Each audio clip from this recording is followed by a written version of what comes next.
우리가 즐겨 먹는 음식들, 과연 어떤 성분이 들어있을까? 성분을 확인할 수 있는 방법은 제품 뒷면에 새겨진 간단한 정보들 뿐인데 몇 년 전부터 유전자 재조합 식품, 즉 GMO에 대한 우려가 점점 커지고 있다. 자연 선택에서는 있을 수 없는 기술이라는 거예요. 그러니까 있을 수 없는 건데 인위적으로 인간들이 억지로 만들어냈다는 거죠. 그래서 인구가 증가하면서 불안정한 농업 생산량을 해결하기 위해 씨앗에 적용된 유전자 재조합 기술. 우리의 밥상 위에 올라온 유전자 재조합 식품에 대한 오해와 진실, 그리고 바른 먹거리를 선택할 수 있는 방법을 알아본다.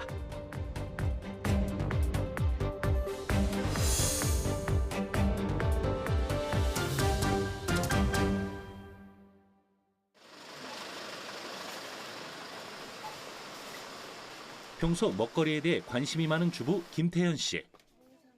저녁 식사를 준비하기 위해 아들과 함께 장을 보러 나왔다. 물건을 고를 때마다 가장 먼저 하는 일은 뒷면의 성분 표시를 꼼꼼히 살피는 일. 대부분이 수입 원료를 사용하는 가공식품을 살 때는 몇 번이나 살까 말까 고민을 하게 된다. 먹거리에 대한 불안감이 그만큼 크다는 의미일 텐데. 수입품인데 그 수입품의 원재료가 어떻게 되어 있는지 잘 모르겠어요. 구별이 잘 안 가. 그래서 일단 의심이 안 가니까 일단 국내산인지 수입산인지 먼저 그거를 보는 게 습관처럼 되더라고요. 현재 시중에서 파는 식용유나 간장 등 대부분은 수입 대두를 원료로 하고 있다. 그리고 이 수입 대두는 유전자 재조합 식품일 가능성이 높다. 그래서 김태현 씨는 누구보다 성분의 원산지를 꼼꼼히 따진다. 혼합제, 제도, 다당류. 써 있으면은 먹을지 안 먹을지를 선택할 수가 있잖아요. 근데 보통 우리 이런 것도 좋아하거든요. 그럼 성분을 이렇게 자꾸 보게 되는 거죠, 일단. 일단 국산이 아닌 것들 그러면 일단 내려놓게 되고 변성 전분이라고 쓰면은 옥수수 전분인가 이렇게 생각이 되고 GMO일까 아닐까 하는데 안 써 있는 거예요. 그러니까 써 있으면은 보통 이제 GMO가 위험하다고 생각하는 엄마들도 있고 그냥 아유 그래도 먹지 많은 사람들이 먹으니까 막 괜찮겠지 이렇게 생각하는 것도 있거든요. 써 있으면은 저 같은 경우는 물론 안 고르지만 알고 안 고르는 것도 아닐 수도 있어요. 그러면 우리는 이렇게 사 먹을 수도 있는데 안 써 있으니까 일단 안 고르게 되는 거예요. 그러니까 먹지 마 자꾸 이렇게 이야기하게 되고 갈등을 하게 되는 것 같아요. 엄마 이건 안 돼? 이거는 안 돼?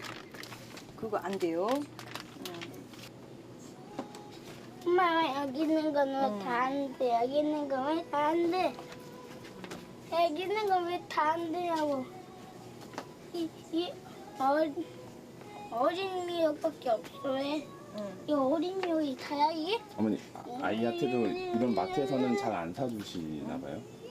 아 이게 제가 이렇게 보면은 성분 표시하는 거를 보는 거를 자꾸 일부러 보여주려고 해요. 그러니까 이제 글씨를 읽을 수 있으니까 이렇게 보면서 얘도 이 다음에 쇼핑할 때 성분을 보면서 고르지 않을까 이런 생각이 들어서 일부러 그냥 읽는 연습 뻔히 내용 알지만은 다시 읽고 확인하는 거 자꾸 보여주려고 하는 거예요. 오랜 시간 공들여 장을 봤지만 이것저것 까다롭게 따지다 보니 정작 장바구니에 담긴 건 별로 없다. 믿고 먹을 수 있다고 판단한 제품 몇 개가 전부인데 정님 잠깐만 이쪽으로 오세요. 사실 할 게 없어. 올 때마다 이제 안 사는 건데. 이런 주부들의 불안, 원인이 무엇일까? 식품 안전에 대한 소비자의 인식을 살펴보면 약 40%에 달하는 사람들이 먹거리에 대한 불안감을 느끼고 있다.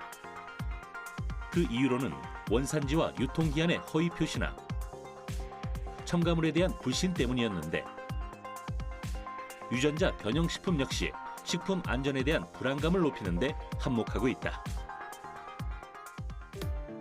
식재료에 대한 불신, 그 근원은 씨앗, 즉 종자로 거슬러 올라간다. 종자를 심고 가꾸기 시작하면서 정착 생활을 하게 된 인류 문명은 급격하게 발달하기 시작했다. 하지만 인구의 기하급수적인 증가와 피할 수 없는 자연재해는 식량난의 위기를 가져왔다. 이것을 극복하기 위해서는 보다 생산성이 높고 자연재해에도 강한 종자가 필요했다. 그렇게 발달하게 된 작물 육종 기술. 더 나아가 유전자 제조업 기술이 종자 개량에 도입되면서 생산량이 획기적으로 증가하는 등 농업 분야에서도 엄청난 변화를 가져왔다.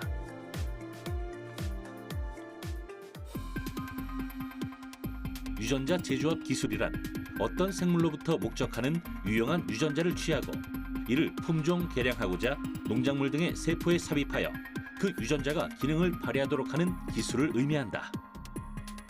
우리는 농작물을 개량하려고 그동안 과학자들이 많이 연구를 해왔습니다.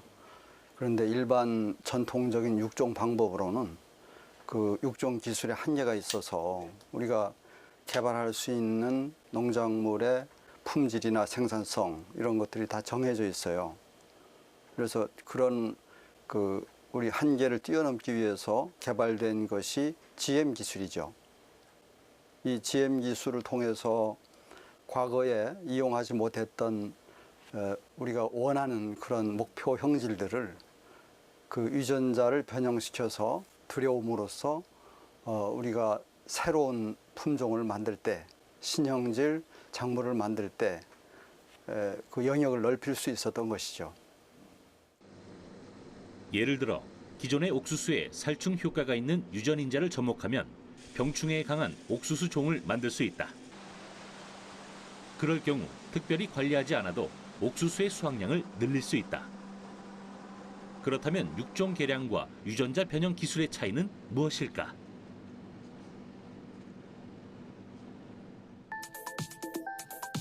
우리가 흔히 볼 수 있는 방울토마토나 자색 고구마, 씨 없는 수박 등은 다른 생물체의 유전자를 인위적으로 도입하지 않은 전통 육종을 통해 만들어진 작물이다.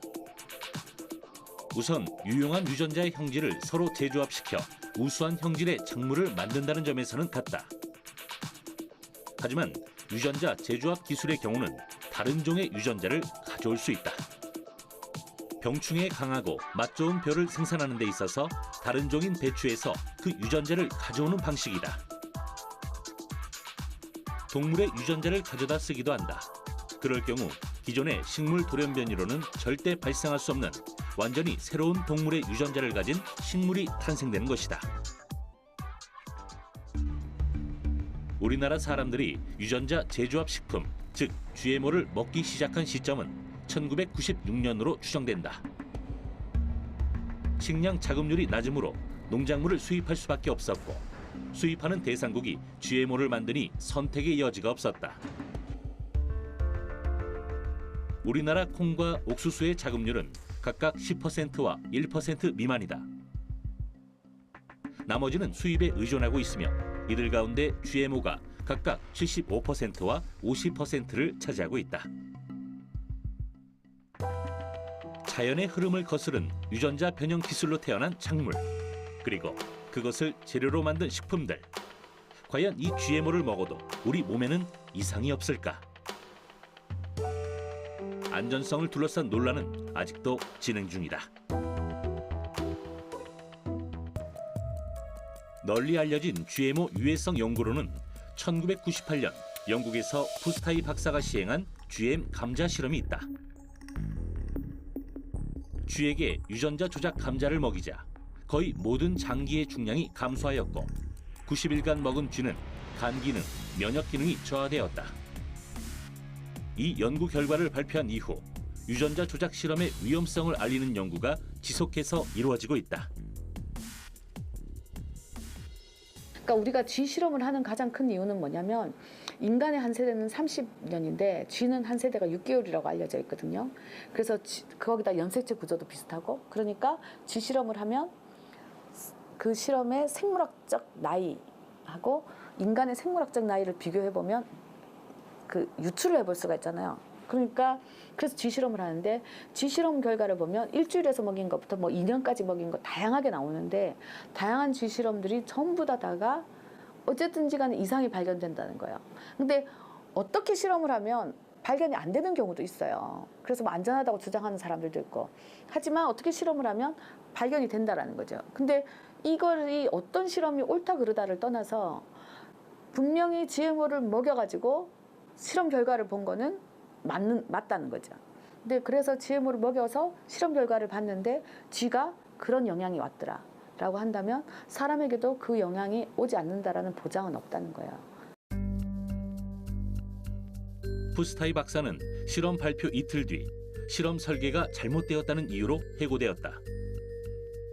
그러나 2006년 13개국 과학자 22명이 푸스타이 박사의 실험을 재현하여 공개적으로 지지하였고 얼마 후 GM 감자는 시장에서 퇴출당했다. GMO를 연구하시는 분들도 사실은 이제 그 목적한 유전자를 다른 생물체에 집어넣는데 이 유전자가 그 생물체 유전자에 어디에서 들어가서 작동을 하는지는 정확하게 잘 몰라요. 그러면은 이것이 다른 방식의 작동을 하게 된다면 그걸 막을 수가 없게 되는 문제가 있고요. GMO의 위험성을 경고하는 연구들이 늘어나면서 유럽연합 19개국 등을 포함해 GMO 재배와 이를 원료로 한 식품을 법으로 엄격하게 금지하는 나라들이 늘고 있다. 미국 오리건주 밀밭에서 승인되지 않은 유전자 조작밀이 발견되었을 때에도 미국 농무부는 즉각 조사에 들어갔다. 재배가 금지된 종자가 유출된 경위를 철저하게 조사한 것이다. 결국 미국 거대 농업기업 몬산토가 개발한 것으로 확인되며 수습에 들어갔다. 이처럼 먹거리 문제는 세계인들 모두가 민감하다. 지난해 러시아 의회는 GMO를 재배, 반입, 또 거래하는 자를 테러리스트로 처벌하겠다고 입법했고 헝가리는 600헥타르에 달하는 GMO 옥수수 밭을 불태울 정도로 단호한 태도를 보였다. 이게 뭐 누구나 다 연구 개발을 하고 있는 건 아니고요. 근데 이거를 연구 개발에 굉장히 애를 쓰는 기업, 그러니까 연구 개발에 엄청난 지원을 하고 막 하는 그런 기업이나 국가들의 특징은 뭐냐면 농업을 인류의 생존권, 국민의 생존권의 측면에서 접근하는 게 아니라 농업을 돈벌이 산업으로 생각하는 거죠. 우리나라는 지난 2011년 2월부터 GM 작물 개발 사업단을 설치하고 GM 작물 개발에 들어갔다. 그리고 올해는 GM벼를 비롯한 4종의 작물에 대한 상용화 심의 신청을 계획하고 있다. 결국 지난 5월 농촌진흥청 뒷문에서는 GM벼 상용화 반대 시위가 열렸다. 시민사회단체와 지역 농부들이 거세게 반발하며 유전자 변형 작물 개발 중단을 촉구했다.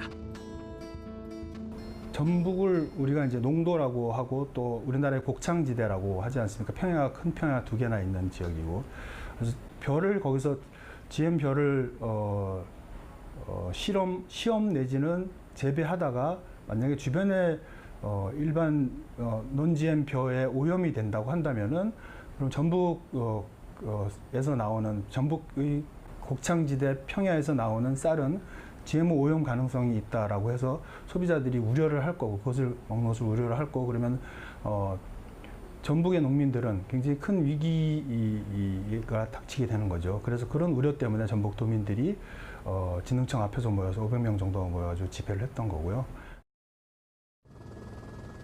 농촌진흥청이 위치한 완주는 국내 최대 곡창지대인 김제평야의 길목에 해당한다.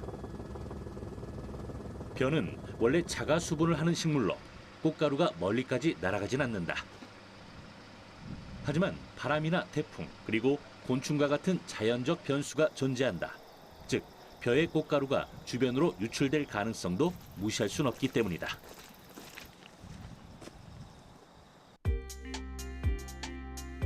하지만 GMO뿐 아니라 GMO 개발에 이용되는 첨단 기술인 유전자 변형 이용 기술에 대한 연구까지 반대하는 것은 과학기술의 발전을 저해하는 현상이라고 보는 시각도 있다.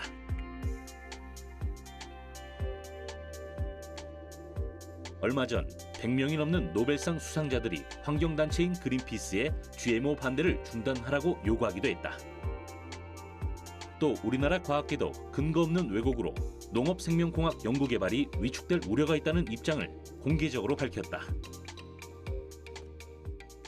실제 GMO는 우리 생활에 이미 예전부터 들어와 있습니다. 예를 들자면 당뇨병 치료제 인슐린은 GM 미생물을 통해서 생산되고 있고요. 우리 흔히 먹는 체다 치즈에 그 우유를 굳히는 효소도 GM 미생물을 통해서 생산돼서 만들고 있습니다. 굉장히 많은 모든 식품이나 의약품 원료들이 GM 원료를 쓰지 않고는 지금 생산할 수가 없습니다. 그래서 이런 작물도 마찬가지라고 생각합니다. 그렇지만 우리가 해야 될 일은 그걸 정말로 안전하게 어떤 논란의 여지 없이 우리 소비자들한테 건강하고 안전한 먹거리 또 안전한 어떤 원료, 생활 원료를 공급하기 위해서 서로 노력하고 이해하는 그런 소통의 장을 만들면서 발전시켜 나가야 되겠죠.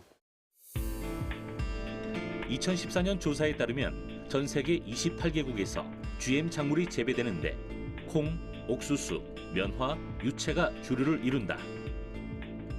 2013년 기준으로 GM 콩은 전 세계 콩 재배 면적의 79%에서 재배되고 있다. 또 GM 옥수수는 전체 재배 면적의 32%, GM 유채는 24%에서 재배되고 있다. 결국 지난 20년 동안 점점 확대된 GMO는 세계 종자 시장의 35%를 차지하며 규모로 보면 20년 전보다 100배 이상 성장했다. 현재 GM 기술은 종자 산업을 이끄는 핵심이다.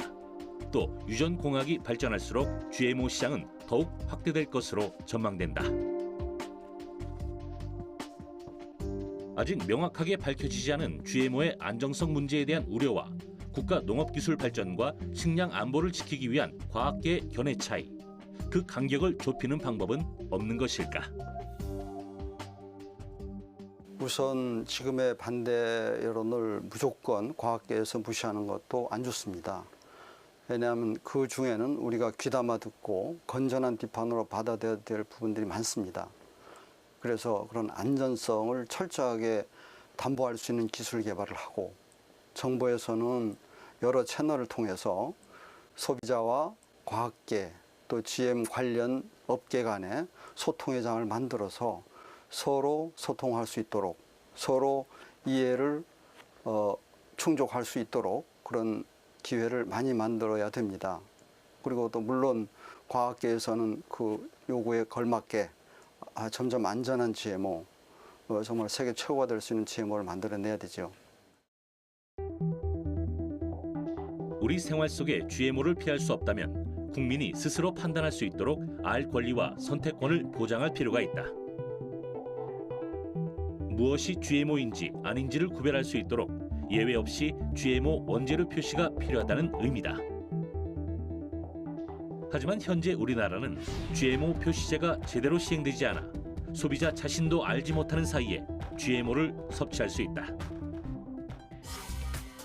현재 식품의약품안전처의 안전성 심사를 통과해 수입 유통되는 식용 GMO는 콩, 옥수수, 면화, 카놀라, 사탕무, 알파파 등 6개 품목이다. 이들 식용 GMO가 지난해 국내로 수입된 규모는 215만 톤에 이른다. 식용으로만 따지면 우리나라가 세계 1위이다. 2009년 137만 톤에서 6년 새 1.6배 늘어난 규모다. 2014년 기준으로 수입 품목별로 살펴보면 식용 GMO의 양대 산맥인 GM콩은 총 수입량의 77%, GM 옥수수는 52%에 이른다. 카놀라는 오로지 GM 카놀라로만 들여온다. 이들 GMO 대부분은 가공식품 원료로 쓰인다. 결국 국민 1인당 연간 GMO 섭취량만 해도 GM 옥수수가 25kg, GM 콩은 20kg에 이른다. 우리나라 쌀 생산량이 약 400만 톤이 좀 넘는데 500만 톤이 조금 안 되고 그 식용 GMO 수입량이 215만 톤 작년에 수입이 됐습니다. 그럼 엄청난 양이 쌀 생산량이 절반 정도 되는 GMO가 수입되는데 실제로 소비자들은 그 중에 어떤 게 GMO인지를 확인할 수 있는 방법이 없어요. 왜냐하면 표시되어 있는 게 없기 때문에 단백질이 파괴되면은 혹은 단백질이 검출되지 않으면 GMO 표시를 하지 않아도 되도록 되어 있기 때문에 그래서 그 많은 양들이 수입되어서 가공되어서 우리 식품으로 우리 주변에서 팔리고 있는데도 확인할 길이 없죠. 그래서 일반 소비자들이 이게 GMO구나라고 구별해서 이걸 선택할 수 있는 길은 좀 굉장히 어렵습니다. 이미 많은 나라에서는 GMO 완전 표시제를 진행하고 있다. 미국 버몬트주에서 GMO 완전 표시제가 미국 상원을 통과해 7월부터 버몬트주에서 판매하는 모든 제품은 GMO 원료 사용 여부를 확인할 수 있게 되었다. 또한 이미 EU에서는 GMO에 대해 식품, 가공식품, 외식산업, 사료 등의 예외 없는 표시를 시행하고 있다. 그에 비해 우리나라의 GMO 표시 기준은 다소 애매하고 모호하다. 예외 조항도 많아 사실상 유명무실하다는 지적도 있다. 지난 4월 21일 식약처는 GMO 표시 기준 개정 고시를 행정 예고한 바 있다. 하지만 전문가들은 이것이 충분하지 않다고 말한다. 우리나라가 표시를 하면서 그러니까 표시 제도를 도입을 하긴 했는데 실제로 이제 표시를 안 해도 되는 품목들이 몇 가지가 있거든요. 그러니까 대표적인 게 식용유, 간장, 그다음에 당류. 우리나라 식문화에서 빠질 수 없는 품목들이라는 거죠. 근데 이게 표시 대상에서 제외가 돼 있어요. 그러니까 기업들도 수입을 하게 되면 우선적으로 여기다가 쓰는 거죠. 그래서 두부나 두유나 뭐 된장이나 고추장은 표시를 해야 되니까 표시를 해야 되는 이런 데다가는 잘 안 쓰고요. 표시를 안 해도 되는 품목에다가 집중해서 쓰는 거죠. 근데 그 품목들이 표시에서 예외로 돼 있고, 그러니까 기업은 기업대로 예외에 편승해서 가는 거고, 정부는 정부대로 그 조항을 개정을 안 하고 가는 거고, 그러니까 소비자들은 모르는 채로 먹는 거고요. 깍순환을 하죠. 식약처의 고시 안에는 최종 제품에 유전자 변형 DNA나 단백질이 남아있지 않은 경우 GMO 표시를 하지 않아도 되도록 규정되어 있다. 하지만 시민사회단체와 정치권은 식약처 고시안이 간장, 식용유, 당류, 증류주에 대해서는 GMO 표시를 제외할 뿐만 아니라 민간 차원에서 자율적으로 시작된 논 GMO 표시제를 규제하고 있다고 반발하는 상황이다. 결국 한동안 마트에서 GMO의 구분이 쉽지 않을 전망인데 소비자들이 GMO를 제대로 인지하고 선택할 수 있는 방법이 없을까? 튀김 요리로 쓸 수 있는 대안의 식용유는 지금 우리나라에는 그렇게 많지 않아요. 일부 현미로 만든 현미유 같은 경우가 있는데 그거는 생산량이 굉장히 제한되어 있기 때문에 우리 국민들이 모두가 이용할 수 있을 정도로 많은 양은 아니고요. 그러니까 가능한 튀김류를 좀 피하는 게 좋고요. 그러다 보면은 이제 조금씩 어디서 이 재료가 어디서 왔는지, 그러니까 가공식품의 원료가 어디서 왔는지를 보면서 피하면서 그것을 안 쓰고 밥상을 차리면은 좀 GMO에서 피할 수 있는 방법이 될 것 같습니다. 전라북도 전주에는 GMO를 전혀 사용하지 않고 차린 밥상이 있다. 오래전부터 토종콩 살리기 운동을 해온 함정희 씨는 안심하고 먹을 수 있는 밥상을 보다 많은 사람과 함께 나누기 위해 이 식당을 운영하기 시작했다. 소박하지만 정갈한 메뉴들, 보기만 해도 건강식이라고 느껴지는 식재료들이 이 밥상에 백미다. 유기농으로 구성된 이 뷔페식의 가격은 15,000원. 직장인들의 점심 가격을 고려하면 살짝 부담이 될 수도 있는 가격인데 만드는 이의 정성을 생각하면 고개가 끄덕여질 수밖에 없다. 식당 뒤편에 장독대가 수십 개 놓여 있다. 함정희 씨는 이 식당에 내놓은 간장, 고추장, 된장 등 모든 장류를 직접 만든다. 양념 다 요즘 사서 저희는 다 만들었어요. 다 먹었어요. 그래서 간장, 된장, 고추장, 젓갈 이런 거 다 담아 있어요. 이게 비가 오면 이렇게 노란 된장이 나옵니다. 그래서 이걸 드시고 풋고추하고 상추하고 이렇게 먹으면 최고의 이제 이 여름 음식이 되죠. 그래서 이거 맛있게 났잖아요. 대표님 그럼 우리가 간장 쓰죠. 그래서 GM 없는 간장. 하면서 간장 씨가 있어. 간장 씨를 좀 보여줘야 되는데. 여기 속에 보면 여기가 간장이 오래되면 야가 앙금이 생겨요. 소금 결정체가. 그래서 다이아몬드처럼 이게 있어요. 아이고. 이것은 어떻게 만들어낼 수가 없어. 자연이 만들어내는 거라. 이게 뭔데요? 간장 씨, 씨간장. 종갓집에서 대대로 내려오는 간장 단지에서만 볼 수 있다는 간장씨. 함정희 씨는 이것이 바로 자연이 만들어낸 우리 밥상 위의 다이아몬드라고 생각한다.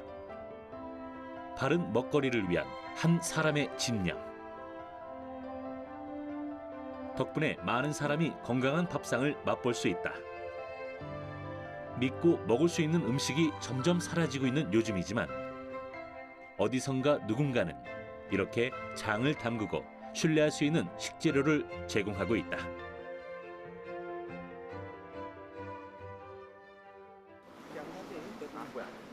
이곳은 함정희 씨가 직접 운영한다는 두부 공장이다.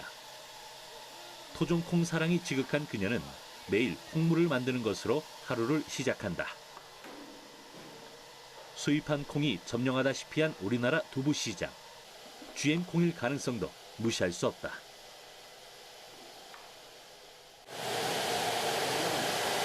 어쩌? 맛있죠? 이게 한국 맛이에요. 좀 고소한데요? 맛있어요. 이거 하다가 수입콩 이거 못 먹는다니까. 여기가 다 저기 국산콩으로 만드는 당연히 우리는 수입콩을 아예 안 해요. 만약에 나는 수입콩을 쓰면 처벌받는 인증마크 받았어요. 전통식품 마크. 그래서 우리는 절대 아예 수입이 없어요. 안 해요. 함정희 씨가 처음부터 국산 콩으로 두부를 만들었던 것은 아니다. 33년 전 그녀는 수입콩 가공업체를 운영하던 남편과 결혼했다. 전주 시내 한 대형마트를 판로로 확보할 정도로 잘 나가던 수입콩 사업. 하지만 2001년 GMO에 대한 강연을 듣고 나서 그녀는 수입콩 사업을 접고 국산 콩으로 두부를 만들기 시작했다. 물론 어려움도 많았지만 바른 먹거리에 대한 굳은 신념이 있었기에 여기까지 올 수 있었다.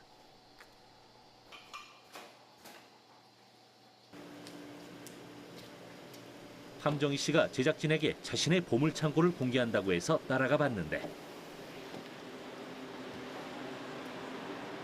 문을 열고 들어갔더니 전국 방방 곳곳에서 올라온 다양한 종류의 콩들이 보관되어 있었다. 모두 함정희 씨가 발품을 팔아 찾아낸 우리 콩들이다. 10년 넘게 계약 재배를 다 해요. 그래서 뭐 이제 저는 강원도도 갔고 제주도도 갔고 경상도도 이제 멀지만은 거기서 조금씩 갖다 쓰고 이제 전라북도 콩이 좀 많이 있어요. 가까우니까. 콩 보관실 천장에는 우리 콩을 공급하는 농부들의 사진이 빼곡하게 붙어 있다. 농부들과 수년간의 직거래로 신뢰를 쌓은 관계. 그녀의 밥상이 건강한 이유이기도 하다. 이게 녹색 콩이 하나씩 섞어져 있거든. 햇빛을 많이 본 데는 이게 이런 콩이 이렇게 있을 때 우리 토종콩이라는 확신이 더 와요. 이렇게 이런 콩이. 이건 이제 검정콩. 이건 지르니 콩. 사실 이렇게 건강한 밥상을 우리 국민 모두가 즐길 수 있으면 얼마나 좋을까. 쉬운 일이 아닌 이유는 가격 경쟁력이 없기 때문이다. 예전의 농경사회는 함정희 씨처럼 다품종 소량 생산이었다. 하지만 현대의 농업 시스템은 대량 생산, 대량 유통 시스템으로 운영된다. 대기업과의 경쟁에서 밀리는 함정희 씨의 방식은 시대를 역행하고 있다고도 볼 수 있다. 그런 대량 생산 체계를 역행하고 있는 곳이 또 있다. 바로 우리 토종 농산물을 소비자와 직거래하는 농부들. 강원도 양양의 김혜영 씨는 직접 키운 토종 작물을 꾸러미 서비스를 통해 전국의 가정으로 배달해주고 있다. 이 시기에 가장 맛있는 농작물들이 꾸러미 속에 담긴다.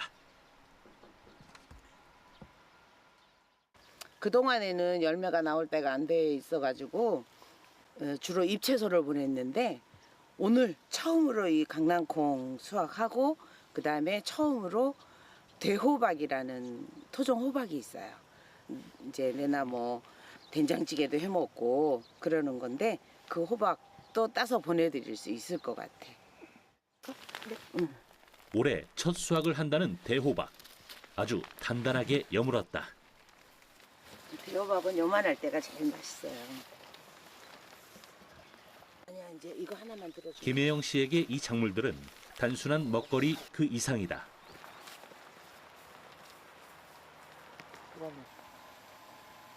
일 년 동안 정성으로 보듬고 키우니 자식처럼 느껴질 때도 있다는데.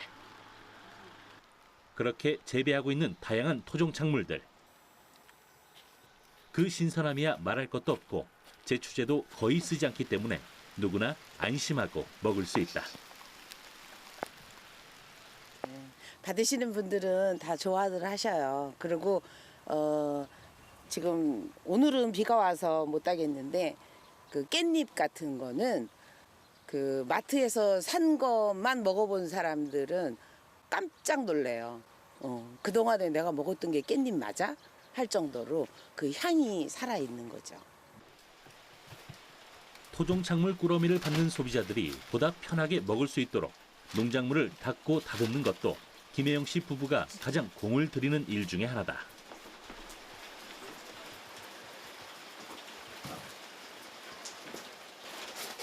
호박을 세수시키고 있어요. 오늘 비가 와가지고 너무 그냥 흙탕물이 튀어가지고 이쁜 놈들을. 비가 와서 너무 진흙이 많이. 평상 한쪽에 쌓인 것은 조금 특이하게 생긴 작물. 그냥 배추는 아닌 것 같고 그렇다고 열무도 아닌 이 농작물은 과연 무엇일까? 직접 산지에 와보니 우리가 모르고 있던 토종 작물들도 많았는데 나오니까 시중에 없어요. 예. 그러니까 저도 지금 이 시기에 개성배추를 이렇게 해서 먹을 수 있는 사람은 자기가 키우는 사람 말고는 아마 전국적으로 없을 거예요. 김장철 수육에 싸먹던 보쌈김치 원조 재료이자 우리의 토종 차원인 개성배추. 배추통이 크고 품질이 좋아 일본에서도 탐을 낼 정도였다고 한다. 잡종 배추의 보급으로 잠시 자취를 감췄다가 토종 씨앗 지킴이들의 활약으로 다시 나타났다. 근데 제가 지금 보내드리는 거는 이제 된장국 같은 거 끓여 드시라고 보내드리거든요. 그 국물이 그렇게 시원할 수가 없어요. 제작진이 양양에 도착한 날에 마침 큰 비가 내렸다. 비가 그치고 나면 밭의 농작물은 한 뼘이 더 자라고 잎사귀는 한층 더 풍성해진다.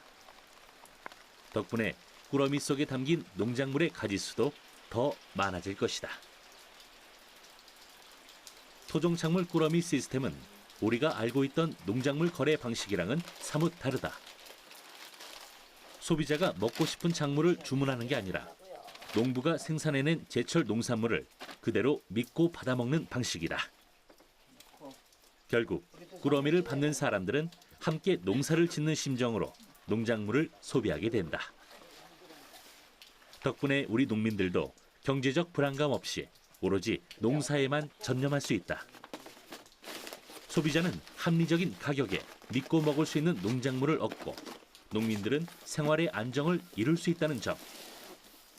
그래서 토종 작물 꾸러미 시스템은 안전한 먹거리 문화의 대안으로 떠오르고 있다. 이 모든 것을 가능케 하는 것, 바로 김혜영 씨가 가장 아낀다는 우리의 토종 씨앗들이다. 그녀는 자연의 흐름을 거스르지 않고 살아가는 것이 가장 건강한 삶이라고 믿고 있다.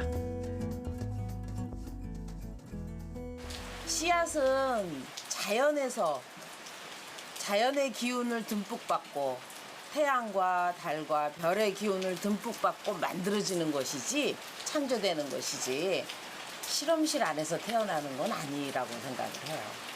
그러면 실험실 안에서 태어난 씨앗으로 자란 작물을 먹는 것하고 자연의 기운을 듬뿍 받은 이 씨앗이 자라서 사람의 먹을거리가 된 것하고의 그 차이는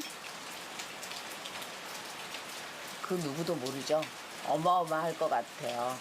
그래서 저는 그걸 믿기 때문에 토종 씨앗으로 농사를 짓고 있고 앞으로도 농사를 지어야 된다고.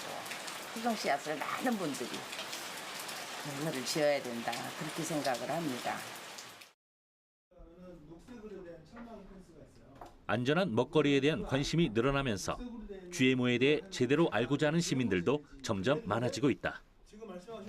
서울의 한 사회시민단체 사무실에서는 GMO에 대한 교육이 한창이다. 직접 농사를 짓는 이들은 물론 가족의 건강을 책임지는 가정주부, 또 일반 학생에 이르기까지 각계각층의 다양한 사람들이 모였다. 이들은 GMO에 관한 정보를 들으면서 먹거리에 대한 관심을 나누고 있다. 저는 이제 제가 몸에 아토피가 있어서 원래 이제 이런 음식 같은 거나 아니면 환경 이런 거에 관심이 있었는데 이제 제가 그런 거에 관심이 있다 보니까 주변의 친구들한테도 그런 얘기를 많이 했었는데 친구들이 그런 거에 굉장히 관심이 많이 없고 너무 많이 무지하고 그래서 그런 거를 제가 조금 그런 심각성을 좀 느끼고 제가 조금 더 알게 되고 사람한테 알릴 수 있으면 얼마나 좋을까 이런 생각을 하게 돼서 공부를 하러 오게 된 것 같아요. GMO에 대한 우려로 마트에서 장을 제대로 볼 수 없었던 주부 김태현 씨도 수업에 참여했다. 수업이 끝나고 다시 장을 보러 가는 김태현 씨. 이번에 그녀가 아들과 찾은 곳은 집에서도 한참이나 떨어진 친환경 식품 매장이다. 민간에서 자율적으로 운영하는 GMO 제로 매장. 김태현 씨는 이제야 제대로 장을 보는 듯 장바구니에 제품을 담기 바쁘다. 장을 보기 위해서 꼭 이렇게 멀리까지 나와야 할까?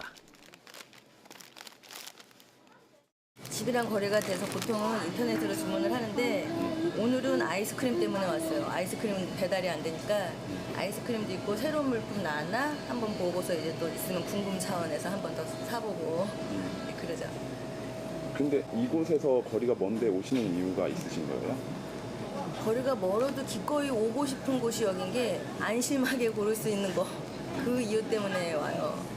우리 농산물인 것도 제가 신뢰를 하는 거고 그리고 일단은 라면을 끊는 거는 못하니까 이왕이면 안심한 거를 골라보자 이제 그런 차원에서 이제 와서 고르는 거고 아이스크림도 그렇고 과자도 제가 여기서 골랐거든요. 덩달아 아들도 신이 났는지 거침없이 물건을 고른다. 딸기. 어머니 아이를 같이 장볼 때 데리고 오시는 이유 있으세요? 나도 이따 딸기 먹으러. 엄마 닮으라고요. 고르는 거 그냥 막 모양 보고 습관적으로 고르는 게 아니라 이왕이면 읽는 거 제가 많이 보여줘요 일부러. 보면서 고르는 습관을 그냥 자연스럽게 따라하는 것 같아요. 자, 정훈아, 그럼 한번 읽어봐. 생산자가 누구야? 남진이야. 이 사람이 이거를 키운 사람이지. 충도. 남진이 아저씨가 키운 블루베리 먹자. 그래. 남진이. 김태현 씨는 앞으로도 멀리 장을 보러 나올 예정이다. 또 그때마다 아들을 데리고 먹거리의 중요성을 가르칠 것이다.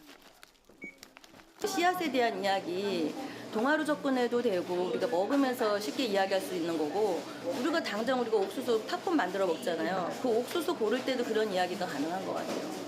옥수수 먹을 때도 여름에 우리가 먹는 이 옥수수 이걸 그대로 말려놨다가 다음에 심으면 그 옥수수가 열려야 너무 당연한 건데 그게 안 되고 있는 게 이게 비상식이거든요. 그러니까 그 상식이 되는 그런 걸로 아이들한테 이야기를 엮어가면은 아이들도 보고 배우는 게 있지 않을까. 내가 먹은 음식이 나를 만든다는 말이 있다. 평소 우리가 무엇을 먹느냐가 그만큼 중요하다는 의미다.